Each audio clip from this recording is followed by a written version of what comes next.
to everybody. So just know that I think if I just did it right, yeah, we are recording. So great. So sorry about that. So welcome everybody to the role of staff care and effective leadership. So go ahead, Stace. Okay, so again, this is Stacy Watson, and for those of you that attended the Tango conference and had the opportunity to join us for our workshop, we took a very short period of time to talk a little bit about staff care, and it was brief and energy filled. So I've been a facilitator for many, many workshops, and I have to say it was one of the ones where I felt there was a real passion and focus and excitement in the room on the topic. And Alicia and I, as part of Transformative Leadership Strategies, spend most of our days talking with leaders about how to feel more effective and how to help people in their organizations be more effective. And a lot of that has to do with basically how are we taking care of ourselves. So as I was sharing with Alicia and Augusto was sharing with Alicia, we got kind of excited about continuing the dialogue, and that was the impetus, I think, behind setting up this webinar for today. Yeah, absolutely, Stace. And so we're super excited. We're going to jump right in, and what we thought we would do, and let's see if I can. There we go. So what we thought we would do is just get started by, we are talking about self-care and staff care. And so we figured, why not take this opportunity for a minute in the middle of our day for ourselves.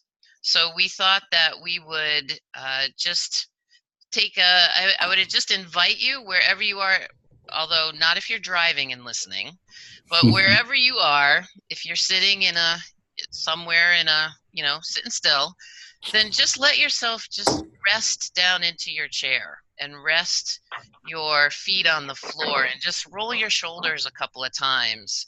And if you want to just close your eyes and bring your attention inward for just a few moments.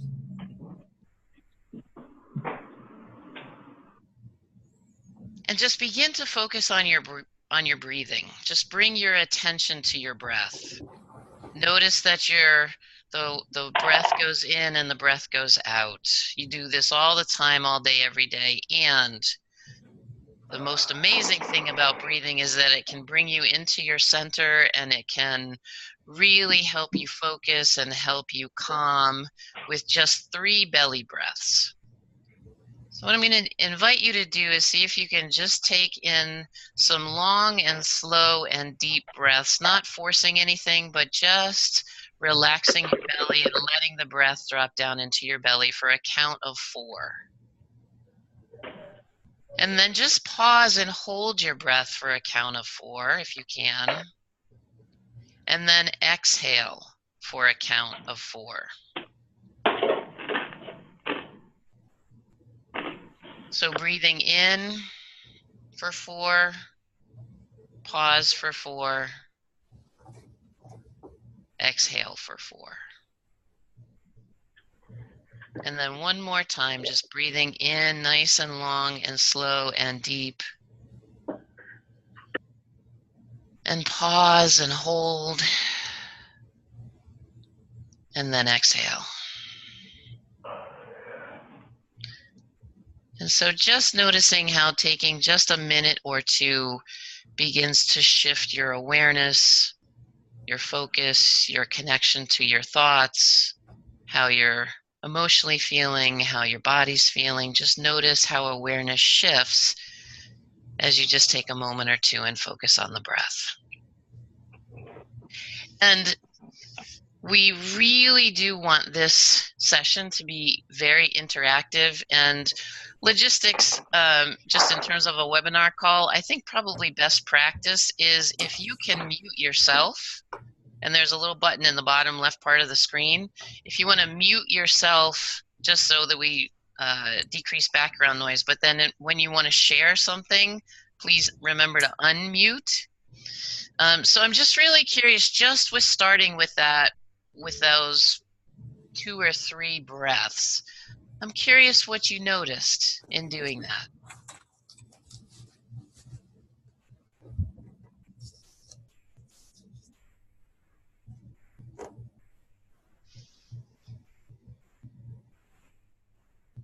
All right, so I don't know about the mute and unmute thing, Stace. Yeah. Well, I can just say that, Alicia, we were planning this morning for supporting several of our clients, and then I raced home, and we've just been very busy. So I noticed for me, I feel ready to sort of be here and present in part of the conversation in a much more fulsome way. I think, I was probably about 30 different places sitting into the chair, and now I feel like I'm just right here. So I know I appreciate the opportunity to just breathe for a minute. Yeah, yeah, me too. So I hope that that was helpful for everyone on the call, just to give yourself a minute to connect with yourself. And, part of what Stacy and I talk a lot about, and I know that Stacy shared some of this with you at the Tango webinar, but, we really are about self-care. And so, my background is in being in holistic healthcare for 20 plus years as a massage therapist and as a teacher of mindfulness. And over the last 10 or 12 years, just really focusing on bringing those kinds of staff care, self care, and now leadership practices to organizations, to individuals as a coach. And so, this whole idea of staff care starts with self care.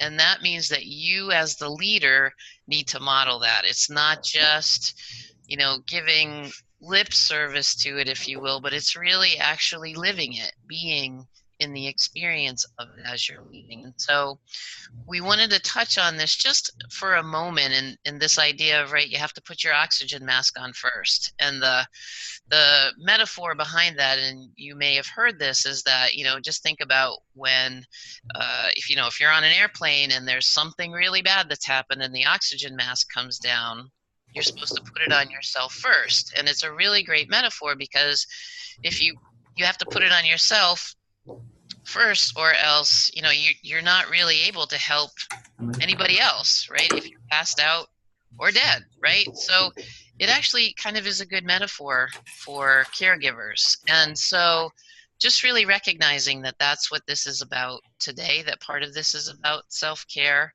and that when we talk about self-care, it's really a broad definition, and it's a connection to yourself in at least four aspects. So the spiritual realm, which means how do you feel connected to your core self, connected to universe, to God, to spirit, to purpose, to passion, to whatever is bigger than you, whatever that is for you. It could be gratitude, having breaks in the day, and varieties of ways that we kind of renew outside of work, breathing like we just did, meditation for that emotional self care, and then all the physical things, right? Exercising, movement, eating well, sleeping well. And we know sometimes that can be a challenge for all of us.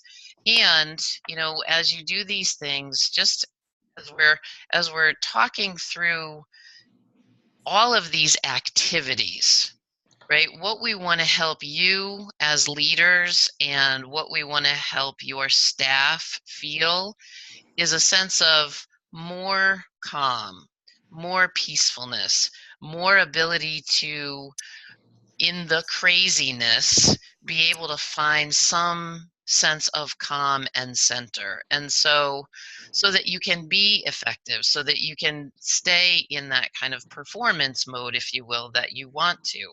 And so we want to just remind you that it's just as important about how you're being while you're doing something. So you can be doing something kind of frenetically, or you can be doing something at a fast pace and still be somewhat calm in the process. Stacey, you want to share a little bit about this exercise? Yes, and while I'm doing that, Alicia, Augusto's asking for the call-in number. I think someone's asking him. So can you send that to him while I talk about this? Possibly. Okay. So part of what Alicia and I try to do in the work that we do with leaders and organizations is always take concepts and make them practical, because we've all sat through, classes, trainings, workshops where the information is really interesting and maybe even thought-provoking, but when you leave the room or you walk to your desk, you can't quite figure out how to apply it. So as we go through our webinar today, we'll be going through some exercises that we welcome you to participate in with us, and that we also think you can take and use with your teams. So all of these should be highly transferable, easy to do, don't require a lot of time or training certainly to do. And we just want you to feel engaged and also have a way to engage your team as you talk about these topics. So for our first exercise, and this is really as we're thinking about this idea of self-care, and we did talk about this at the workshop, we encourage you to take a piece of paper, and if you're at your desk or at home or wherever you're working, feel free to just grab a scrap piece of paper. And I apologize, my dogs are barking. But take a piece of paper and just make 4 boxes. You can draw a T right through the middle of the paper. And in that, you can write the 4 areas that Alicia mentioned: spiritual, mental, emotional, and physical. And, if you took 1 minute for each of these, or 30 seconds for each of these, and really thought about, so what do I do to take care of myself mentally? How do I take care of myself physically? What we might notice is that we can easily fill in the physical, like I eat pretty well, I go to the gym. But when it comes to mental, I am always a train wreck because I'm thinking about 40 things at one time and I don't ever really just stop. So as you complete this exercise, it's a really easy way to just draw your attention to areas that might require more focus or where you might want to put more focus. So one of the things we thought would be interesting to hear from you, if you're willing to share, or just during your day when we're always doing those 47 things, are there things that you do to sort of take care of yourself? And I'll put myself on mute because of the puppies and see if anybody has any input on that. And Stace, if you would just go to the Eventbrite invitation and pull off the call-in number, because if I do it, everybody's going to see it on the screen here. Great. So what does anybody do? We really want to hear from you as leaders. Like, this is boots on the ground. Like, what's one thing that you do for yourself for self-care? And just go ahead and remember to unmute.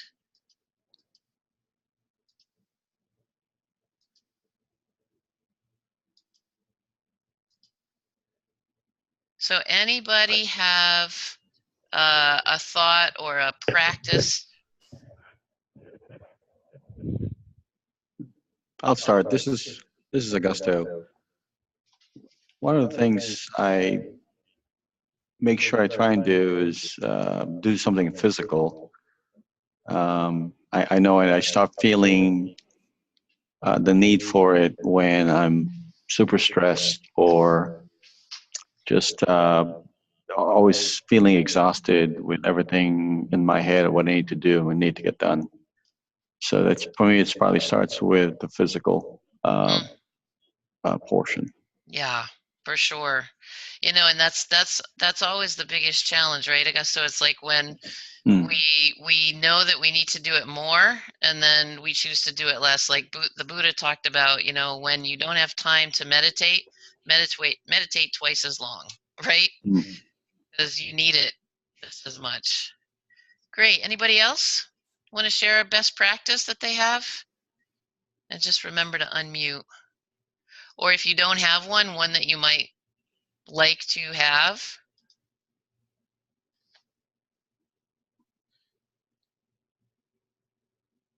Okay, great. So if you want to jump in, just let me know. Stacy's monitoring the comments section, so you can also type something into the chat if you would like to. So Stacy, if you can just take a look at that. Yeah, we just got someone saying that I listen to affirmation podcasts, which is I'm like the last person in the universe to discover podcasts, and so I so appreciate this one because I think they're so powerful. There's so many great options. So thank you for sharing that. Oh my gosh, that's awesome. I want to know which affirmation podcast it is. Yeah, for sure. Feel free So to share that. whoever wrote that in, it'd be great to share what it is. And actually, just also to say, we're going to send you this PowerPoint. We're also going to send you a summary of these exercises and activities that we're doing. So know that you'll have that as a resource after we finish. Was Absolutely. Stace, anything else on the in the comments? No, I just encourage everyone to take a minute and really just do a quick reflection of how am I doing taking care of myself. And when you find opportunities to focus in one area or another, coming up with some strategies is usually a pretty helpful thing to do. Awesome.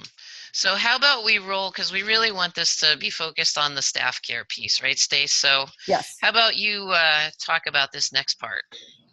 Yeah, so as you think about sort of taking care of yourself, we're putting on our oxygen mask. There's also kind of a collective oxygen mask for teams.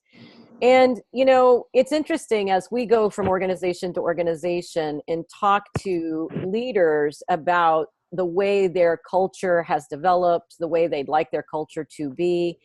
The same kind of themes come up often, right? So we hear all sorts of interesting things around, oh gosh, we hear about communication and stress. And what Alicia and I are noticing is that the way teams deal with those kinds of issues really are reflections of what we consider to be staff care, right? So part of being a leader and encouraging staff care is doing this whole self-care exercise, helping your staff think about how they're taking care of themselves.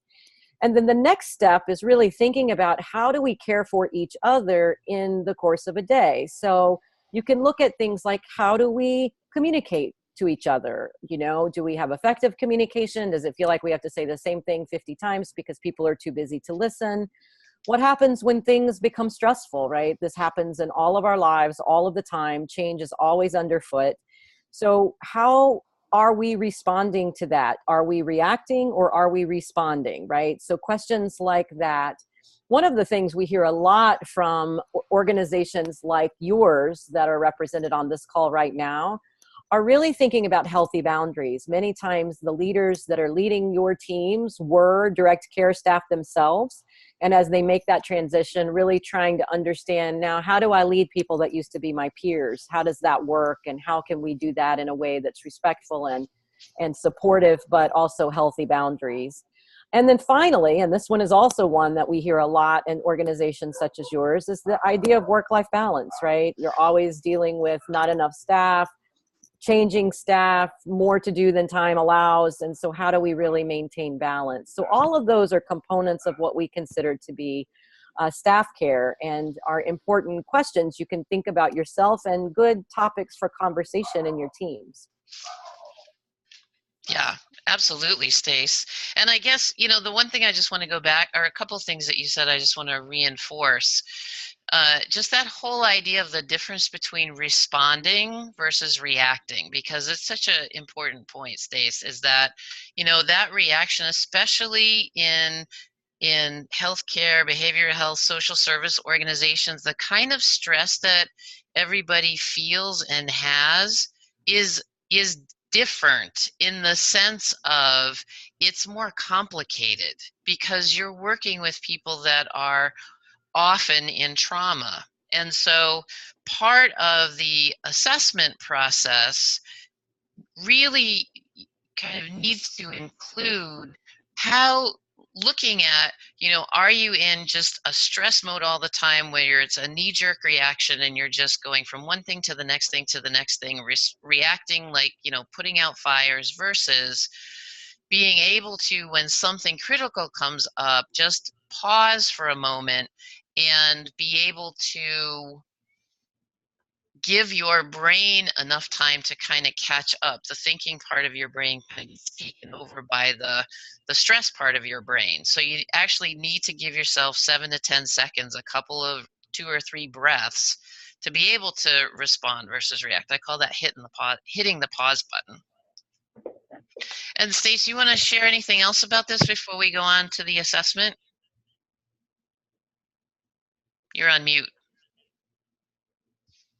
Right. Sorry about that. I think what we're really focusing on today are the kind of thought-provoking questions and conversation starting questions that can be really effective in starting to really bring attention to this. So I think we covered this one pretty thoroughly. Okay, great. So just one of the tools that we're going to send to you as a follow-up is an assessment that I use often. Almost every organization where, so Stacy and I come into organizations in different ways. So we often provide what we call care for the caregiver workshops, where we're working with direct line staff and we're really helping them really understand those areas of where they're challenged in terms of their well-being or their self-care, and where they're doing well, because we also want to acknowledge what's working so that they can really capitalize on that. And so this, I have an assessment that really goes along with the quadrants that Stacy was talking about in our first part, the spiritual, mental, emotional, and physical. And there's also a section on here where it talks about the workplace well-being. And so we're actually going to share a few of these practices on the call. And what we're going to do is we're going to share this with you, because when I use this in workshops, and whether it's leaders, whether you're at manager level, director level, or you're, at the front lines working with the population that you're serving, these are all very tangible, practical ways that you can support yourself in this aspect of your well-being.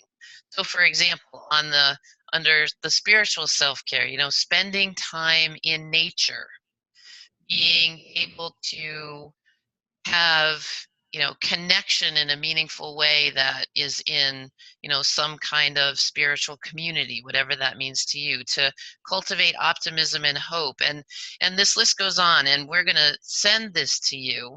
And so for each of these aspects, these are great practices that you can also you can use this assessment. It's great to use it in a team meeting. It's great to use it just as a check-in. You could use it with someone as part of their, a review of sorts. Just, if you're wanting to just make sure that you're supporting staff in the way that they feel that they need it, this can be a really great, both a tool that they can use, as well as a point of conversation. And what's really interesting is that even though we think we might know what we do or don't do, what's often surprising to people when they take this assessment is that they see patterns that they didn't notice before. Like they might notice, oh yeah, I do a whole lot more for my physical self-care than I do for my emotional self-care. And so it really helps to pinpoint for them what can be a meaningful activity for them to do. So we want to just kind of carry on with this theme. And again, we wanted this to be interactive. I'm not sure about the technology, but we really, in terms of this staff care application, to make this really real for your organization, is that what you might consider is thinking about setting aside time as a team. So you probably have some kind of team meetings on a regular basis, and more often than not, those team meetings can be very focused on the people that you're serving, not so much focused on how is the staff doing. And so even if you set aside 5 or 10 minutes to start a meeting with a conversation about staff care, or have them start with, one of the strategies we're going to talk about is starting with a success story, because often in these meetings, we're focusing on the things that didn't work, or the people that we're challenged with, or we get into that kind of negative focus. And so in this conversation, in this exercise, what you might consider is asking for input about all of these topics around self-care and staff care, from your team, and really, as Stacy said in the beginning, what those challenges are, and there's always going to be something in communication that we can all do better. There's always something about how do we manage the environment that we're in. How do we really understand and be empathetic and really hear the folks on our team, and then take those points and create some kind of an action plan, right? Put a engage your team in supporting each other in this way. And I'm curious if anybody on the call already is doing something along these lines of staff care and wants to share it. We would love to hear it. And if you want to type it into the chat box, Stacy is monitoring that. So anybody want to share something that you're doing for staff care, either conversations that you've had or a practice that you're doing that's really had some kind of a positive impact?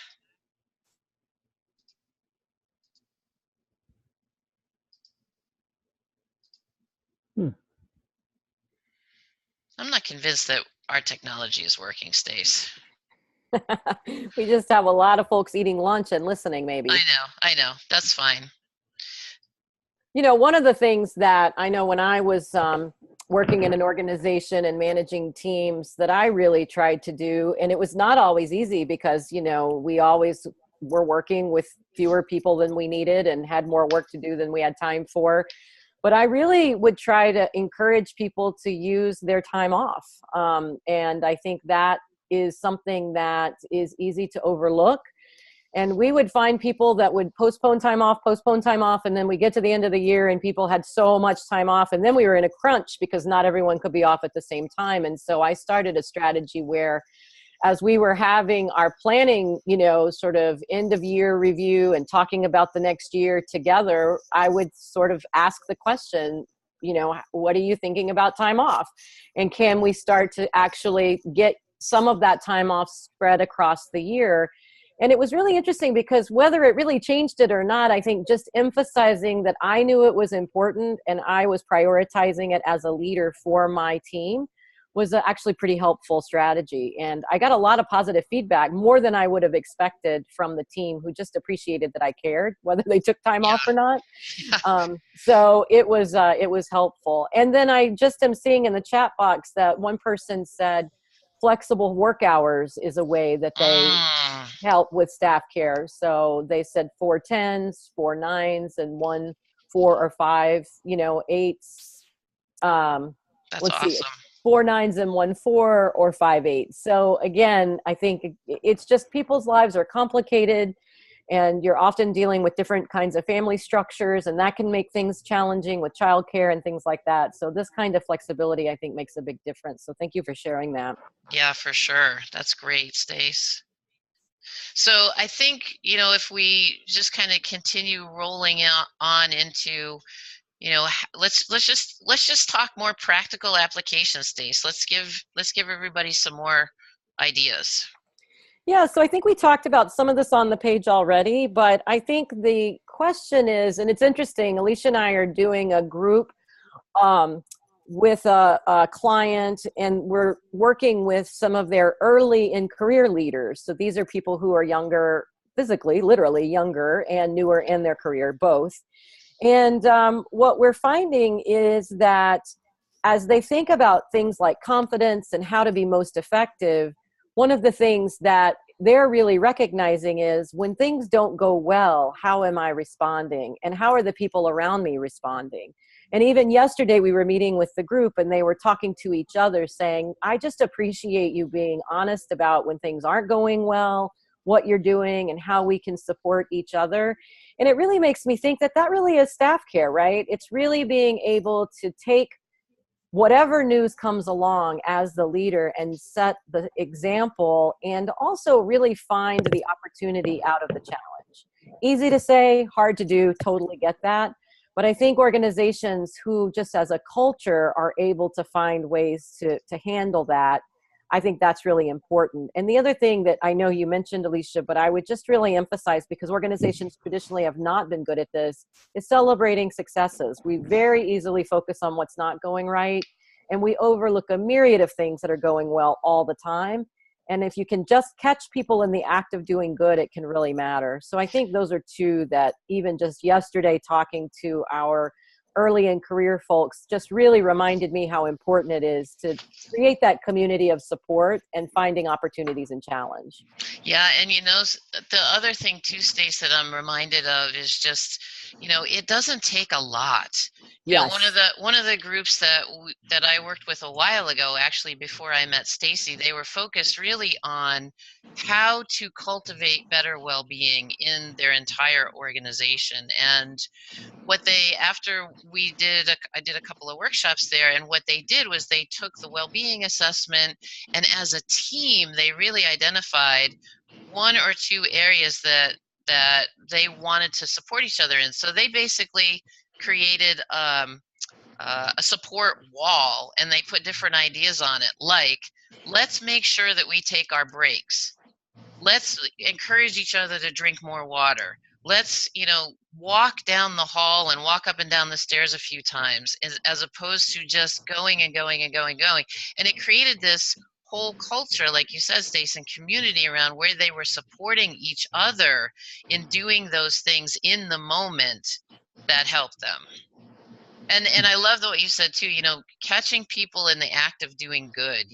Everybody wants to hear appreciation and reinforcement of that. And that is staff care. And having those places that your team feels that they can come to, whether it's, supervision certainly can be one avenue for that, and that's a little bit different than having a care for the caregiver kind of format where the team is just talking about what they need. Maybe I do a lot of work with a home care and hospice organization, and of course, and many of you that have residential kinds of services, people pass, and there's a lot of grief and loss, and just having time and space for that, as opposed to, okay, yep, that just happened and now we're on to the next thing, because there's so much that we need to do. And sometimes it really doesn't take that much. And sometimes, I mean, we were just on the call this morning with a leader who, they had a state survey, and you know how stressful those are, Stace, and responding to it. And so sometimes it's also helpful to just take that step back and reconnect with what we call your why, right? What is your mission? Why are you doing what you're doing? Because that really helps to keep people heart-centered, as well as mentally and emotionally connected and invested in the organization, and in the meaning and why they're doing what they're doing. And just a couple of other strategies. One is to see if there's a way that, I know it's not always possible, but sometimes if you can balance your day, if you have clients or residents or people that you're seeing, kind of one-on-one, is there a way that you can balance your caseload so that, no one day or part of a day is too much? And Stacy already talked about this, but setting limits and boundaries. So we get really invested as caregivers and providers of services, heart-centered services, mission-driven services. We want to do the best always for our clients and for the people that we're serving. And caregiver DNA is not in our vocabulary. And so it's really helpful to know that sometimes you just have to say no to be able to say yes to something else. You might have to say no to taking on one extra thing, because you know that if you do that, you're really just not going to be able to as present in another aspect of what you're, what you're doing, how you're serving others. And then the last thing, and this is super important, and this was actually something that I learned in a compassion fatigue certification program that I took was something called keeping a lid on it. And so in trauma kinds of environments, there is a lot of storytelling. And now, what I mean by storytelling is that it's intense.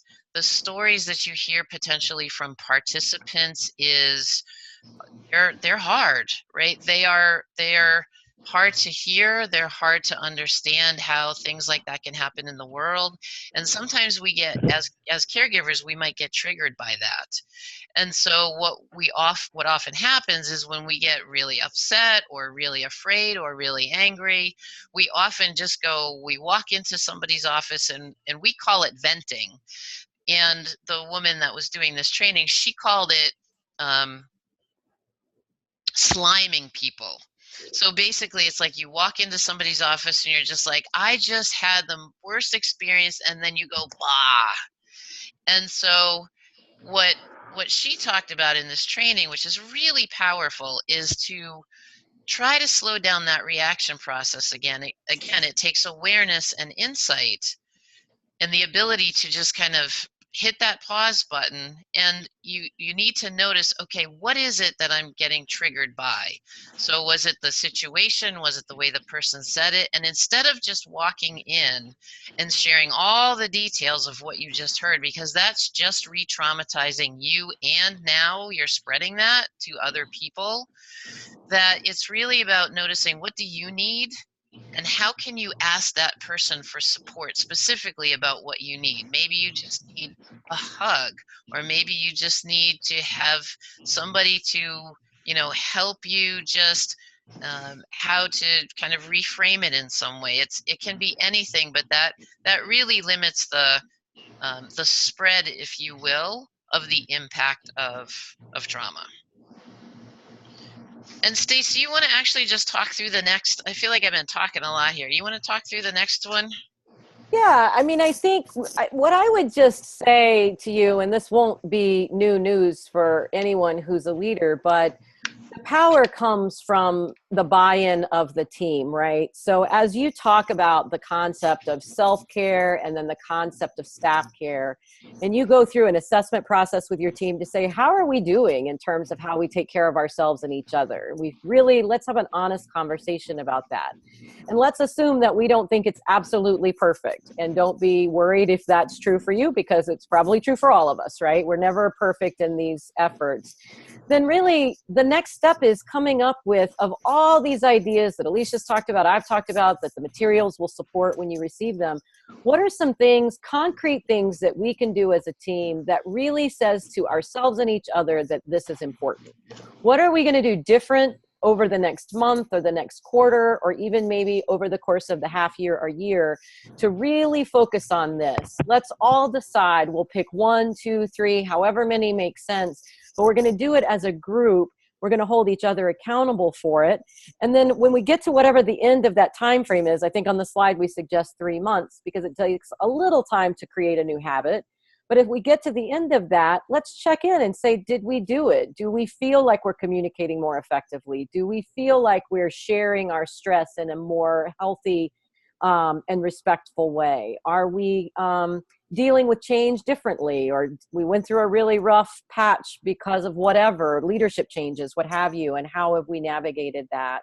So really getting, this is true. If you're a parent, this is true, that if you want your kids to do something that is important for them, getting them to think it's important too is really key for it to be effective. And I think it's a very similar phenomenon in organizations. It's really important that folks all feel like they're very aligned around this idea of caring for ourselves and each other.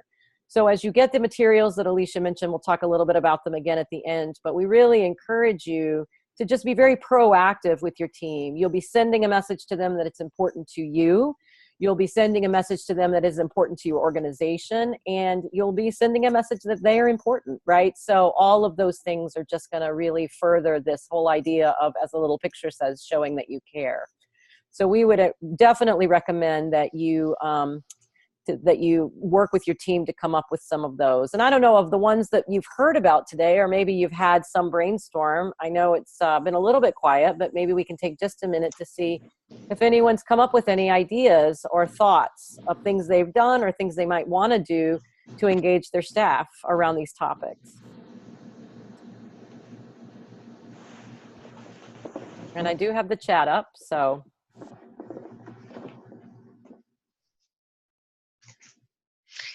This is not something that we do in our office, but one of the community organizations I serve on the board of directors for, we start our meetings with gratitudes and amends. Mm. And we've committed to doing that probably for about 6 months or so. And I do think it really changes the tone of the meeting and make sure that we start off. Oh, I love that. Thank you so much. I'll just say that I think 2018 for both Alicia and I have been really about learning how to incorporate more gratitude into the work that we do. Daily practice individually, doing it collectively with our organization. So thank you for sharing that. It's hard to overstate gratitude. I'm sure that's made a huge difference. Kia, that was you that was saying that, right? Mm-hmm. Yeah. So you said gratitude and amends. Yeah. What is that part of it?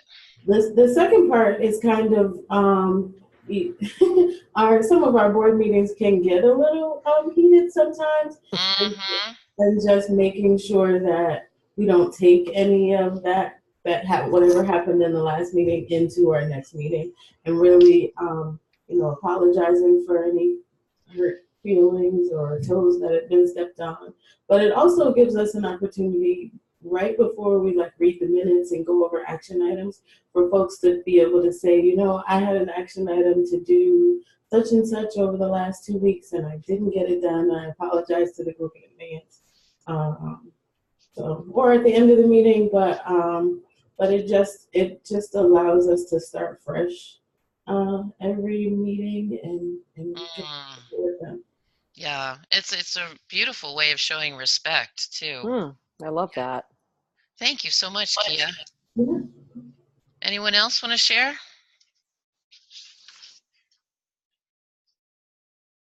Okay, great. So just as we begin to finish up, and we're going to finish up in just a few minutes, and we wanted to just talk specifically about a way that we collaborate with Augusto and Insurance Provider Group and the partners that are in that organization, Kate Houlihan as well. And what we have developed is kind of unique and pretty proprietary, I think. And the bottom line of it, though, we should put this in kind of the perspective of what is CareWell. It's the brainstorm of how could we bring these kinds of programs, so the kind of coaching and training and team building that Stacy and I do, to an organization that doesn't have a lot of budget necessarily, or has some budget, but you're trying to always stretch it to the max, right? And so we know that these kinds of things are important to you as leaders, and we wanted to create a really unique vehicle to help offer that to you. And Augusto, I wonder if you want to just take a minute or two and kind of talk through what our CareWell program is all about. Yeah, sure. Thank you.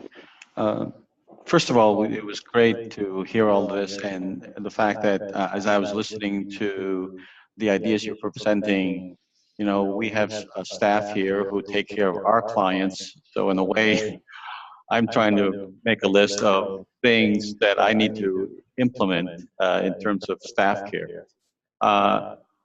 The organizations that we work with, especially as a nonprofit and in the healthcare, we see the commonality of them trying to understand how to take care of their staff. But again, like you said, funding and staffing becomes an issue. We were successful in communicating this to some of the insurance companies that we represent that cater to the not-for-profit as well as the healthcare. and it resonated with them that with the risk management, loss control dollars, none of this is being addressed in helping the organizations that they're insuring or taking care of uh, to give them the tools and resources to address this very important issue. So when they came to that realization, we discussed further with them and saw the things that you're talking about and how that provides a value, an added value that makes it their uh, desire to ensure a better run organization is in their best interest as well as the interest of the organization. So when this whole CareWell program came together, it just seemed like it's a win-win-win situation for everybody. And if anybody wants to hear more about it, we'd certainly love to share that. Thank you. Yeah. Thanks so much, Augusto. Stace, you want to share anything about CareWell? No, I mean, I think the what you mentioned and Augusto touched on as well is just that the organizations that have access to this are really organizations that almost always say, we just don't have the time and the budget, and I mean, we just have these constraints that are a little bit outside of our control. And so what we're finding is that this program just offers something that really is something that every organization is so grateful to have, and really probably would not have necessarily been able to have it, or at least not to the extent that we're able to help them deliver. So it's very gratifying, Alicia, I know, to you and I, because we both have backgrounds in organizations where people are making a difference in the world, and we want to be able to give back in our way. And so we discount our services to participate in this with you all. And so anyway, it's just one of the best parts of what we do. Absolutely. And one thing that I wanted to say, Stace, this is a little bit of an offshoot from the CareWell conversation right now, but I just wanted to back up for 1 second and just say that staff care is also your highest leadership, right? We often think of staff as, those direct service folks, or that kind of that next level of managers, or maybe even the directors, but we don't often think about it for the executive team. And that's just as important. And so I would just encourage everyone on the call, because I know most of the people that are here on the call, are in some leadership role at that level. And so to just think about, how to maintain that vision, that mission, that strategy, that why, that alignment of everybody's strengths and perspectives to the goals of the organization. And so just a reminder that is just as important as all of the other things that we've been talking about today. So Stace, as we wrap up, we just, first of all, we want to say a huge thank you. This is actually the first webinar that we've done. So, we've been doing our video, Stace, but this is our longest one yet. So we just want to thank everybody for being here and participating. Yeah, absolutely. Yeah, and I think, go ahead, Alicia. No, go ahead.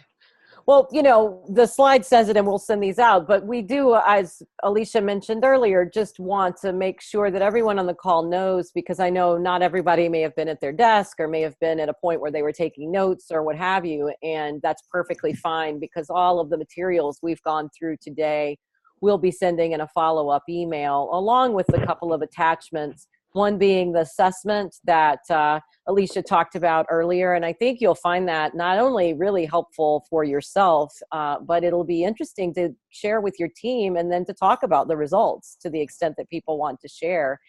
And then the exercises that we sort of alluded to on our slides, we put in a one-page summary that you can use however it makes the most sense for your teams. And so you'll get that as well. And then this webinar is recorded. So if there were any specific parts of the conversation that you'd like to go back to, you can always go back and listen. So that's those are all follow-ups.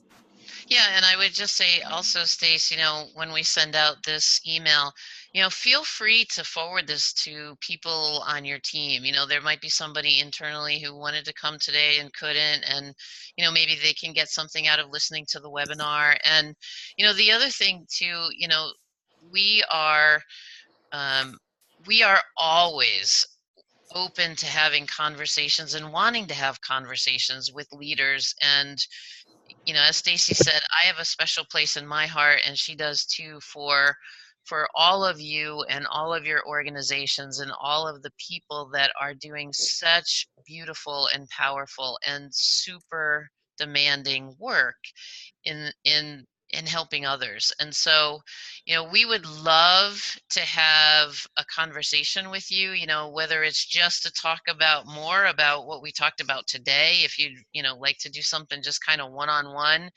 we could even strategize a little bit about how you might implement something, and we love having um, we love providing and collaborating through this Care Well program, and sometimes that's takes a little bit longer to kind of get set up. So we want to certainly have some of those conversations and begin those conversations, and we can always figure out ways to begin to work with you or your organization as TLS and then transition into Care Well. So we really want to make this as accessible for you as possible. We always want to make sure that we're offering something that you can experientially and immediately and tangibly use. And so you can email us. We're also Stacy got a little geeky this morning, and so we actually in the follow-up that we're going to send you, there's going to be a link. So if you want to just schedule a half an hour with us, you can just click the link, pick a time, and for whatever reason, if that time doesn't work, we'll get back to you and schedule another one. But we would love to. It helps us also we're developing a leadership academy that we're going to be rolling out probably in January, and we're wanting to talk with leaders now so that we're developing really great content that's going to be able to be delivered in an online forum, I think in a very time efficient and cost effective way. So we would love to be proactively talking with you, getting any feedback from you. And so, we just want to leave you with a quote. I couldn't find a good quote from someplace in behavioral health services or social services, so I found this from Charles Schwab, right, financial guy. But the way to develop the best that is in a person is by appreciation and encouragement. So we just want to appreciate all of you and encourage all of you that what you are doing in the world really matters, and we are here to support you in whatever ways we can. A conversation, we can come in and talk with you, we can talk about Care Well, and um, lots of ways that we do. Stacy and I do videos, weekly videos, little snippets, and if you're on the call today, but you didn't register for the webinar, either you didn't send an email to us directly or you didn't register on the Eventbrite, just shoot me an email or shoot us an email at info@tls-llc.com, and then I can make sure that you're on the list so that we can make sure that we get you a follow-up. So just send that off if you haven't registered yet. And so this is our contact information. Stace, anything you want to finish up with? No, I think we're 2 minutes to the hour, which is perfect. We want people to have time to adjust for their next call, but we just appreciate everything that you do, as Alicia said, and we appreciate the time. We know it's precious, and we were glad to be able to share this with you and look forward to hearing from you if we can be helpful. Great. Augusto, anything to share? No, you did a great job, and thanks for all those who participated, and we'd love to hear back from you. Great. Well, thank you so much, everyone, and have a fabulous day, and enjoy this beautiful fall weather and great weekend. Yes. Love New England. I know. Thank you. Have a great rest of your day, everyone. Thank you so much, guys. Bye-bye. Bye-bye. Bye-bye. Thank